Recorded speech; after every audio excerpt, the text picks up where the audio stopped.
Well, it is good to be with you all on this beautiful January morning. Appreciate you guys being the all-stars who come out even when the weather is not beautiful. Last week, Sharon kicked off our first series of the year, God at Work. And throughout this series, we are looking at God's vision for work and what did God intend for work. But we're also looking at how does God meet us in our work, the ups, the downs, the challenges. And last week, Sharon cast a beautiful vision for what work was intended to be. She talked about how work reveals God's character as a creator, a cultivator, a caretaker. And we talked about how there is dignity in all of our work. And so as we were saying goodbye to folks as they were walking out last week, somebody walked by and they said to me, "Hey, Ike, tell Sharon I said thanks a lot. Now I have to go have a better attitude about work." And I told him, my response was, just wait till next week. I'll help balance that out some. And that's because this week we're talking about when work becomes painful and the problem of work. The reason I responded the way that I did is because what Sharon gave us last week was the beautiful, powerful vision for what God intended for work. And we need to know that. We need to be able to see that and keep that in mind. And yet, at the same time, recognize that that was work prior to the fall, prior to sin's entrance into the world and the ways that created brokenness and corruption to every aspect of our existence as human beings, including our work. And so as we talk about that this morning, we're going to talk about what is work after the fall. What does it look like? What are the pain points of it? And when does it become painful? I have a driving image that I want to use throughout the message this morning to help capture this tension. And I don't use props a whole lot, but I felt like it was helpful to have them in this service. And so what I want to show you is the image of a rose.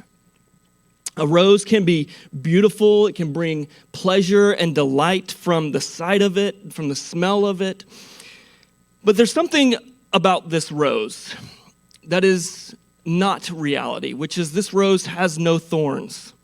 I've taken all the thorns off of this rose. And so this rose represents work before the fall, before thorns and thistles entered our work.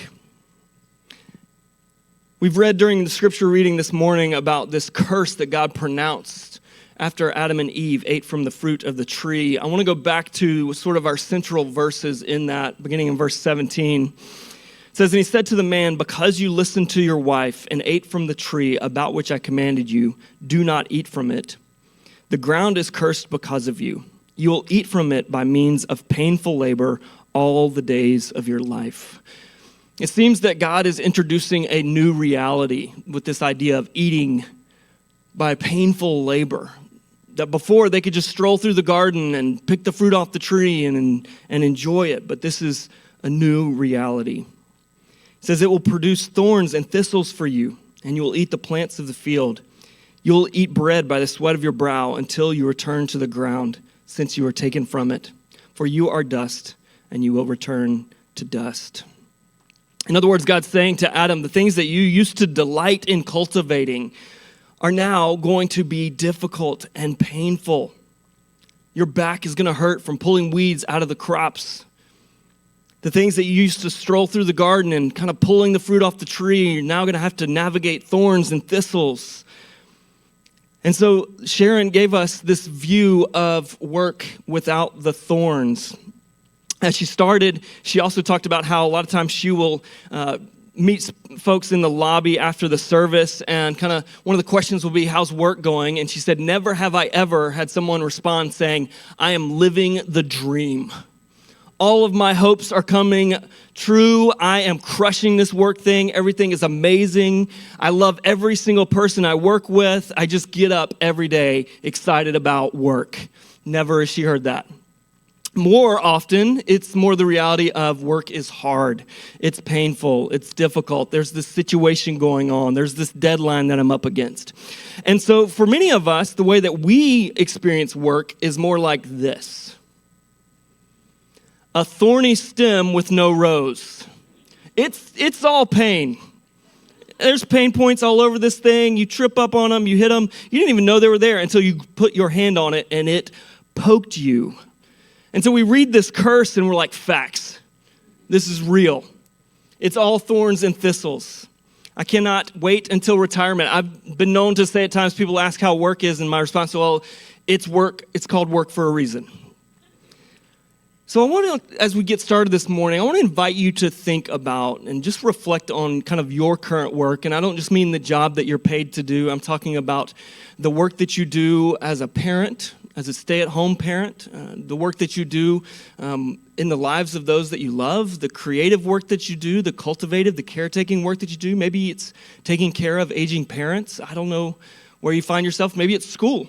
What are your pain points?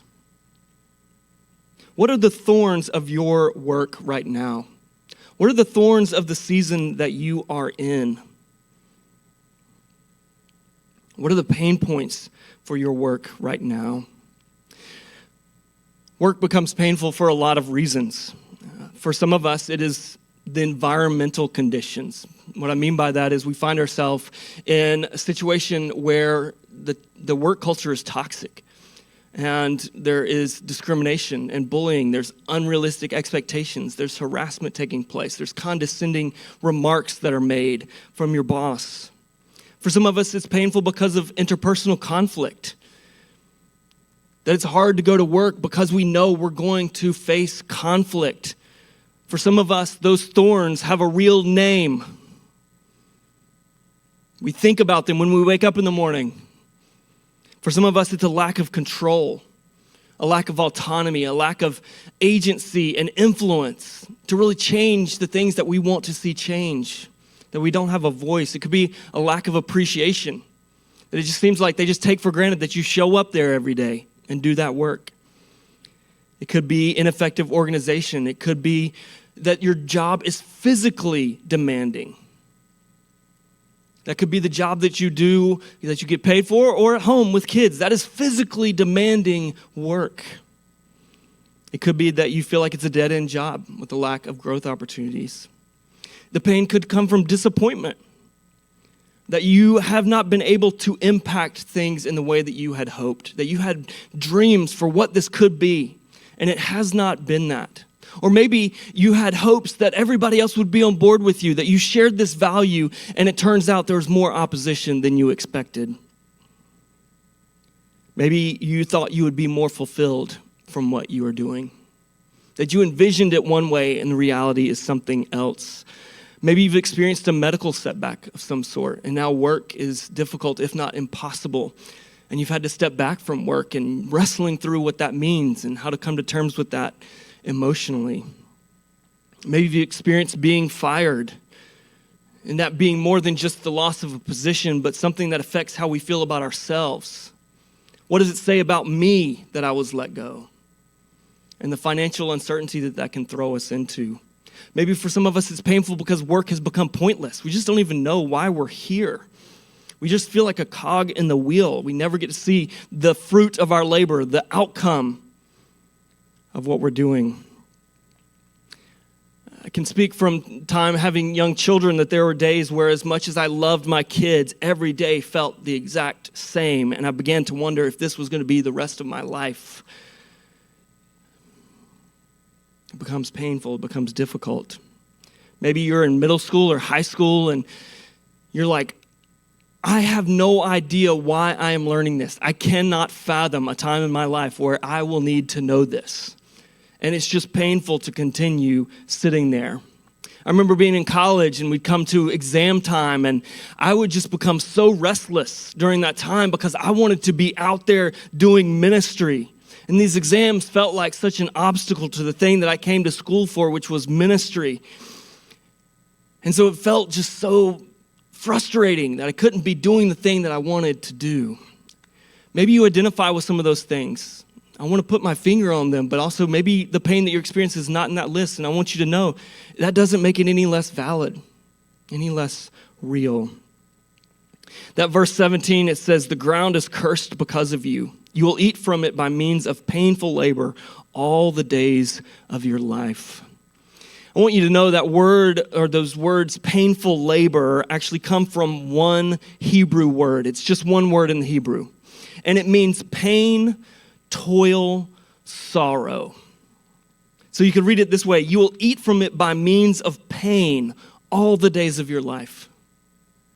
You will eat from it by means of sorrow all the days of your life.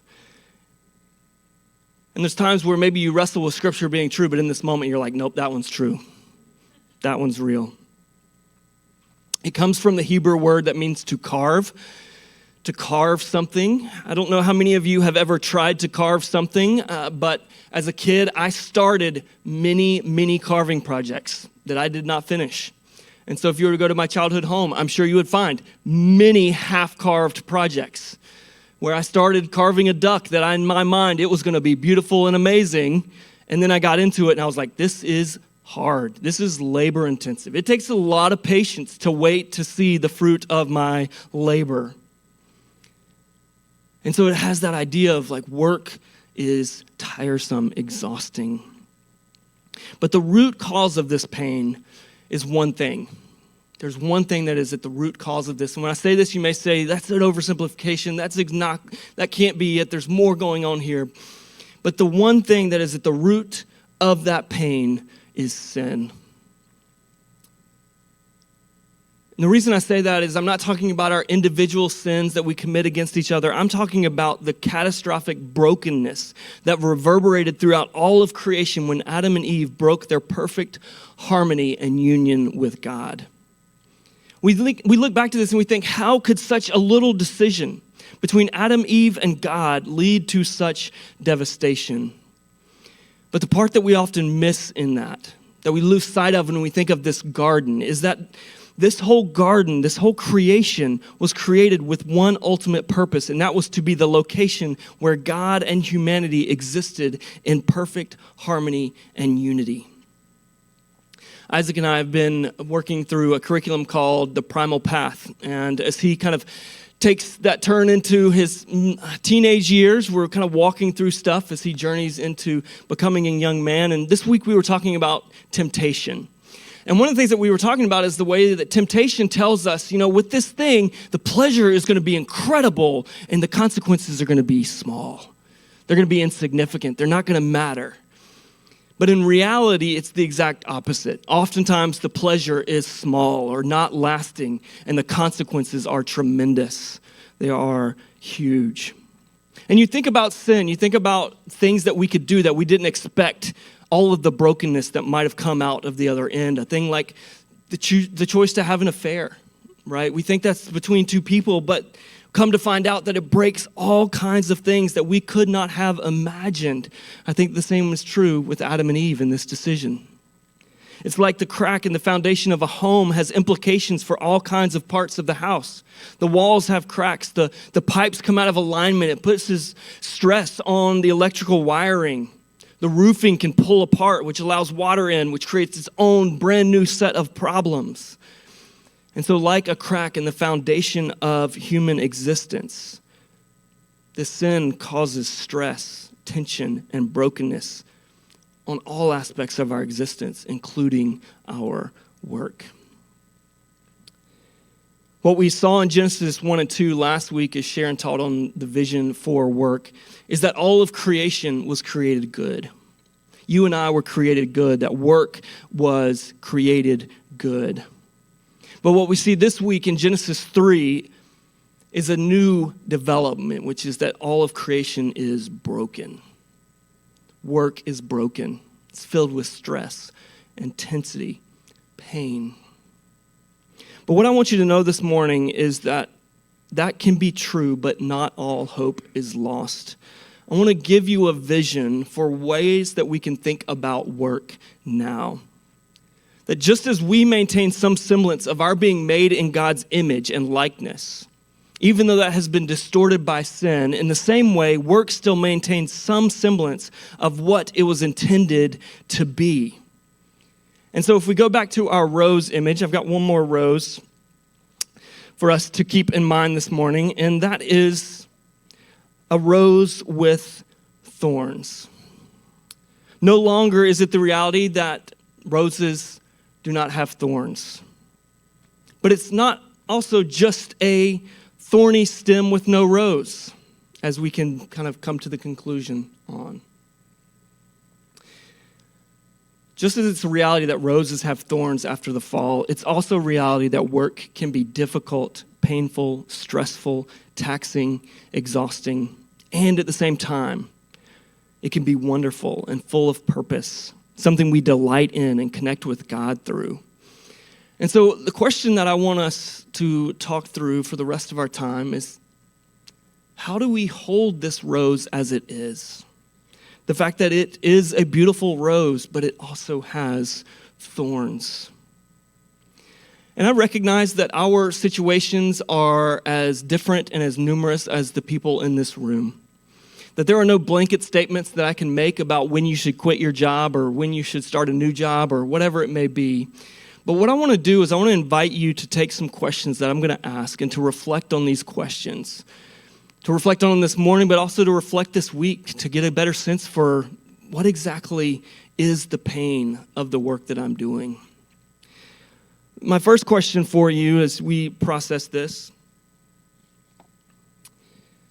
is the question of, are you holding a thorny stem with no rose? When you look at your work situation or your work circumstances, whether it's the job that you're paid for, or being in school, or whatever it may be, taking care of aging parents, does it feel like you're holding a thorny stem with no rose? If that's you this morning, the first thing that I want to speak over you is just a word of comfort.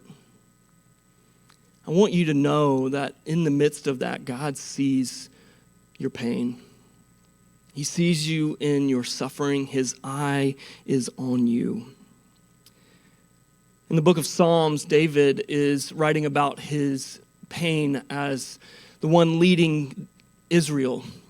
And I don't have this in a slide. It was one of those that came to me this morning. But in Psalm 56:8, David is reflecting on this, and he says to God, God, you know all of my sorrow. You have collected my tears in a bottle. You have recorded them in your book. But then he goes on to say, but one thing I know, God is for me.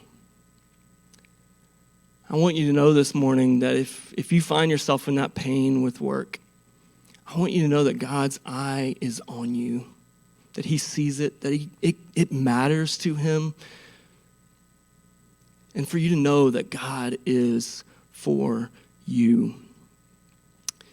One of the things that me and my sons in particular have been really into lately is the Lord of the Rings. And whether you have seen the movies or not, I'm sure you're familiar with Sauron's eye, this eye that kind of lives at the top of this tower and can see all kinds of things. But one of the things that this eye is constantly doing is paying attention to where the ring is, the ring that Frodo is carrying. And once in a while, Frodo will put this ring on, and it's almost as if immediately when he puts the ring on, Sauron's eye darts to wherever Sam and Frodo are. It's like this honing beacon to where that ring is. And in a similar but much better way, a more beautiful way, I think there's something similar about God's eye towards our pain. That in most moments where we are full of pain, God's eye comes to us. It is on us. It sees us. And so I want you to know, if that's you this morning, God's eye is on you. As I said, I can't give you a blanket statement about what you should do. I recognize that God works in different situations in different ways and uses our pain in different ways in our lives. But I do want you to know, as your pastor, I am happy to sit down with you, to talk through the pain of work, the grief that comes with it, the challenges, the disappointments, that I'm here for you. I know for me, when I've faced pain in work and other areas of life, you talk about how difficult change is, but I've found that sometimes that pain that I'm experiencing is the thing that I need in order to change, because I will resist change until it becomes more painful to stay the same. And sometimes we go through these times where it's so painful that we finally just say, okay, I give in. It's time for a change. And maybe that's you. But sometimes also work has a point that's greater than the job itself, and we can't see that. We need to be reminded of that. I've got a good friend who is kind of an entrepreneur of sorts, and he is always coming up with new ideas about real estate or managing Airbnbs or virtual assistants. And it's not because he loves all of those things, but it's because ultimately it's about funding his real passion, which is a school that he runs in Kenya. And so the work that he does that gives him money is not what gives him purpose, but that is what makes his bigger purpose possible. And then finally, I just want to name that sometimes the reality is we just have to pay the bills, right? Sometimes it's a luxury to be able to have the job that fulfills everything we've ever wanted. Sometimes faithful in the little things can take a lot of different forms. The second question that I want you to think about and to wrestle with this morning, as I get out this rose, is the question of, am I hoping for a rose with no thorns? There is a very strong vein of thought when it comes to work today that if something is hard or challenging, we must be doing the wrong thing. Or that we must not be very good at it, and therefore we need to do something else. We need to change what we're doing. And I'm not saying that we need to subject ourselves to pain unnecessarily, but also need to question we don't need to question our whole calling because something has gotten difficult. I think for some of us, in fact, difficulty is what enables us to grow, to develop endurance, to learn how to manage conflict in difficult circumstances.